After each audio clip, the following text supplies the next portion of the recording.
News. నేను మీ పవన్ కృష్ణమూర్తి. ఇప్పుడు నేను అందించబోయే కథనాన్ని 2 భాగాలుగా చూడాలి. అయితే దీంట్లో ఒక కంపెనీ ఇన్వాల్వ్ అయి ఉంది, ఆ పేరు మాత్రమే.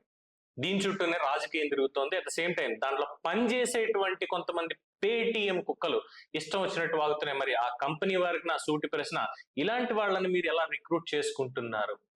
అంటే వ్యక్తిగతంగా వాళ్ళ బిహేవియర్ ఎలా ఉంది, వాళ్ళ సోషల్ యాక్టివిటీ ఎలా ఉంది అనే దాని మీద మీకంటూ ఒక అవగాహన లేదా అన్నటువంటి ప్రశ్న ఇక్కడ ఉత్పన్నం అవుతుంది. సో పాయింట్ లోకి వెళ్ళినట్టయితే ముందుగా ఇది ఎక్కడ స్టార్ట్ అయింది ఏంటి అనేది మనం చూసినప్పుడు, నిన్న వైఎస్ఆర్సిపి అఫీషియల్ సోషల్ హ్యాండిల్ నుంచి ఒక ట్వీట్ అనేది వాళ్ళు వేశారు. ఏంటి అని అంటే, కష్టం మీది. ఇక్కడ చూడండి, మీరు ఈ ట్వీట్ ని వాళ్ళు వేసింది ఒకసారి ఇక్కడ చూడండి. కష్టం మీది, పేరు మాత్రం నాది అనే కపట సూత్రంతో ఇంకెన్నాళ్ళు ప్రజల్ని మోసం చేస్తావు చంద్రబాబు.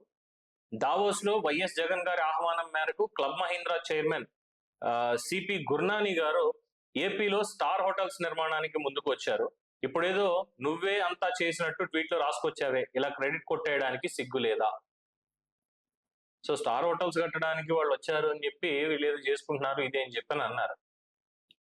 ఇది ఒకటైతే, దాని తర్వాత ఇది ఎందుకు వచ్చింది అంటే, నిన్న చంద్రబాబు నాయుడు గారు met with Club Mahindra chairman Mr. CP Gurnani and his team today. I am very pleased that they are looking forward to investing in the hospitality and tourism sector in Andhra Pradesh. అంటే ఆంధ్రప్రదేశ్ లో tourism sector లో investment చేయడానికి మేము సుముఖంగా ఉన్నాను వాళ్ళు చెప్పారు అని చెప్పారు. ఇక్కడ ఏమి నేను తీసుకొచ్చానని చంద్రబాబు నాయుడు గారు చెప్పలేదే, వాళ్ళు వచ్చారు, కలిశారు, ఇక్కడ ఇన్వెస్ట్మెంట్ చేస్తానన్నారు, సంతోషిస్తున్నాం అని అన్నారు. అదేదో కష్టం అంతా ఈయన దొబ్బుకెళ్ళిపోయాడు అని చెప్పి వైఎస్ఆర్సీపీ వాళ్ళు గగ్గోలు పెట్టడం ఏదైతే ఉందో ఏం చెప్పాలి ఇంకా.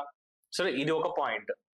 ఇక్కడ క్లబ్ మహీంద్రా గురించి చెప్పుకున్నాం, సిపి గుర్నాని గారికి సంబంధించి. అయితే ఇక్కడ వీళ్ళకి చెప్పాల్సింది ఏంటంటే, ఇదే సిపి గుర్నాని గారు 2016 ఏప్రిల్ 4వ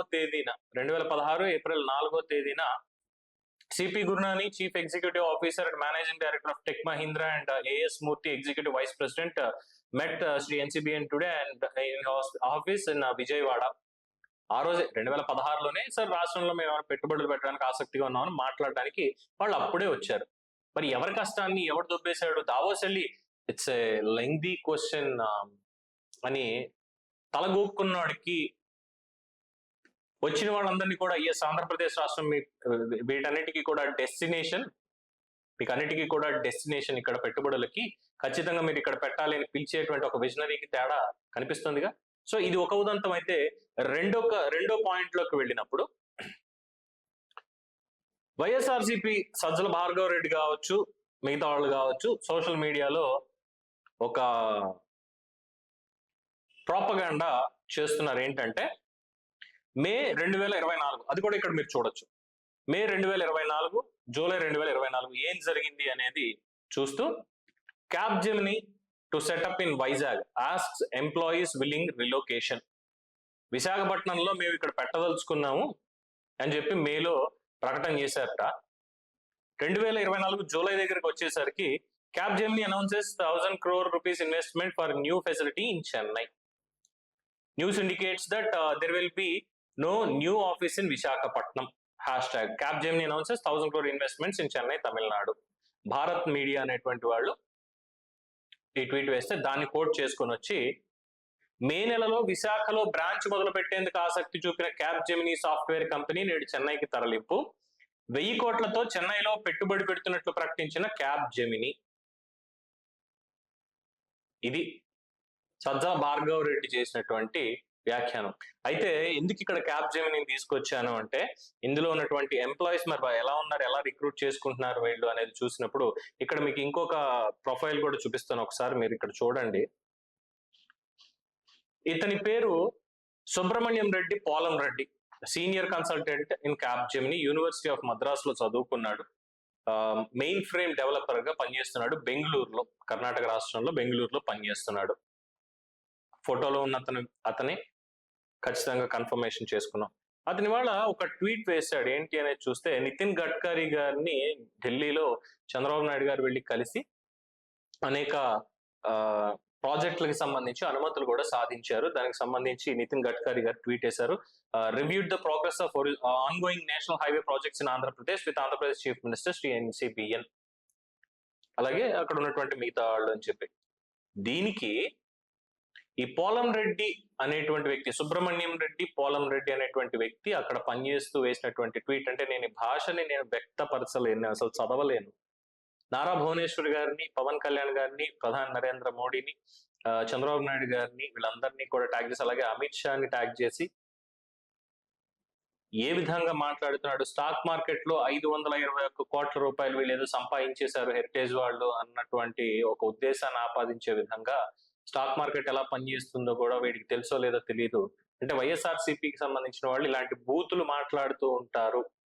ఎందుకు వీళ్ళని వైఎస్ఆర్సీపీ వాళ్ళని అని అంటున్నాను అంటే ఇతనే అని కన్ఫర్మ్ చేయడానికి వీడియో ఆధారం కూడా ఉంది, ఇక్కడ మీరు చూడొచ్చు. అది ఏం లేదురా, ఇన్ని వద్దురా అవన్నీ వద్దురా. ఎలక్షన్ కమిషన్ విజిలెన్స్ లేదు ప్లీజ్ అంతా మాకు సపోర్ట్. సో ఇక్కడ 2 ఎంటిటీలు చూపించాను మీకు మొత్తానికి వీడియోతో సహా. 2 ఎంటిటీలు, ఒకటి క్యాబ్ జెమినీకి సంబంధించి, రెండోది క్లబ్ మహీంద్రా వాళ్ళకి సంబంధించి. Tech Mahindra chief executive officer గా ఉన్నటువంటి సిపి గురునాని హాస్పిటాలిటీ ఇండస్ట్రీలో ఆంధ్రప్రదేశ్ లో పెట్టుబడులు ఎప్పటి నుంచి పెడదాం అనుకుంటున్నారు అనే దానికి మొదటిదైతే. రెండోది క్యాబ్ జెమినీ వెళ్ళిపోతోంది, ఇక్కడ పెట్టుబడులు పెట్టకుండా ఇక్కడ ఏదో పెడతా ఉన్నారు విశాఖపట్నంలో, ఇక్కడ కాకుండా చెన్నైలో పెడతా ఉంటున్నారు అంటూ ఒక వార్తా సంస్థ ఇచ్చినటువంటి న్యూస్ అయితే. దీనికి ఇదే క్యాబ్ జెమినీలో పనిచేస్తున్నటువంటి వైఎస్ఆర్ సిపి కార్యకర్తగా ఉన్నటువంటి పోలం రెడ్డి, సుబ్రహ్మణ్యం రెడ్డి ఏ విధమైనటువంటి దిక్కుమాలిన భాష మాట్లాడుతున్నాడు, ఎలా అవమానపరుస్తున్నాడు ప్రభుత్వాన్ని, ముఖ్యమంత్రిని, డిప్యూటీ సీఎంని, ఏం చేస్తున్నాడు అనేది మీ కళ్ళ ముందు పెట్టా. సో క్యాబ్ జెమినీ వారు అలాగే క్లబ్ మహీంద్రా వారు మీ ఎక్స్ప్లెనేషన్స్ మరి చీఫ్ మినిస్టర్ ఆఫ్ ఆంధ్రప్రదేశ్ కార్యాలయానికి మీరే ఇవ్వాలి. ఏం చేశారు, ఎలాగా, మరి మీ మీద ఇలా జరుగుతోంది, మీ కంపెనీ రెప్యుటేషన్లు, మీ షేర్ వాల్యూలు ఇవేం మీకు పనికిరావు. అలాగే మీ కంపెనీలో ఇలాంటి వాళ్ళని ఏమైనా రిక్రూట్ చేసుకుంటున్నారా? ఇలాంటి వాళ్ళని రిక్రూట్ చేసుకుంటున్నారా మీరు? ఏం సందేశం ఇస్తున్నారు? వాళ్ళ టాలెంట్ ని చూసి మేము ఇచ్చాం, వాళ్ళ సోషల్ అకౌంట్స్ ఇవన్నీ కాదంటే ఇంటర్వ్యూ చేసేటప్పుడు ఇంట్రెస్ట్లు ఏంటి, ఎలాంటి పొలిటికల్ ఒపీనియన్స్ ఉన్నాయి మీకు, ఇప్పుడున్న పాలిటిక్స్ మీద మీ ఒపీనియన్ ఏంటి? ఈ క్వశ్చన్ ఖచ్చితంగా ప్రతి హెచ్ఆర్ రౌండ్ లోనూ అడుగుతూ ఉంటారు. వాళ్ళ వ్యక్తిత్వం ఎలా ఉంటుంది, వాళ్ళు ఎలాగ మాట్లాడుతూ ఉంటారు, వాళ్ళ ఒపీనియన్ ఎలా ఉంది అనేదాన్ని తెలుసుకునేందుకు. Because I was in to HR, నాకు కూడా తెలుసు. నేను దాదాపు 150 ఇంటర్వ్యూలకు పైగా నేను ఫేస్ చేశాను. చిన్న చిన్నగా కంపెనీల నుంచి పెద్ద పెద్ద కంపెనీలు, ఇన్ఫోసిస్ లాంటి కంపెనీలు, వీటన్నిటికీ డెలాయిట్ కూడా నేను ఇంటర్వ్యూకి అప్లై చేయడం జరిగింది, పర్ఫామ్ చేశాను. బట్ అఫ్ కోర్స్ నాకున్న కమ్యూనికేషన్ ఇష్యూ వల్ల నేను ఫెయిల్ అయ్యాను ఆ రోజుల్లో. సో హెచ్ఆర్ ఇంటర్వ్యూ ఎలా ఉంటుంది, అలాగే టెక్నికల్ ఇంటర్వ్యూ ఎలా ఉంటుంది, అలాగే పర్సనాలిటీ డెవలప్మెంట్ కి సంబంధించి ఇంటర్వ్యూ ఎలా ఉంటుంది, అక్కడ వాళ్ళు ఏ క్వశ్చన్స్ అడుగుతారని తెలుసు నాకు. సో మీ క్యాబ్ జెమినీ స్టాండర్డ్స్ ఏంటి అనేది నాకు తెలుసు. So you have to answer to Andhra Pradesh people that how you are recruiting this kind of people who are abusing the Chief Minister of Andhra Pradesh and Deputy Chief Minister and Chief Minister's wife and Managing Trustee of NTR Charitable Trust. And how you people allowing them to use social media to derogate, to make derogatory comments on these humble people and officials.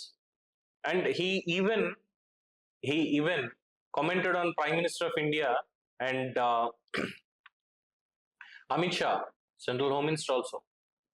So I just want an explanation from Cap Gemini management and HR officials on behalf of Andhra Pradesh people.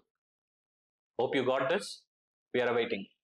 So ప్రజలు మరి మీ అభిప్రాయాలు మరి ఇగో ఈ దగుల్బాజీ Sajjala Bhargava Reddy and YSRCP దిక్కుమాలిన కార్యకర్తలు, ఇలాంటి తప్పుడు వార్తలు, ఈ తప్పుడు ప్రచారాన్ని ఇంకా చేస్తున్న వాళ్ళు, వీళ్ళని ఏం చేస్తే బాగుంటుంది అనేది మీ అభిప్రాయం కామెంట్స్ రూపంలో తెలియజేయండి. చూస్తూనే ఉండండి ఐకాన్ న్యూస్. నేను మీ పవన్ కృష్ణమూర్తి.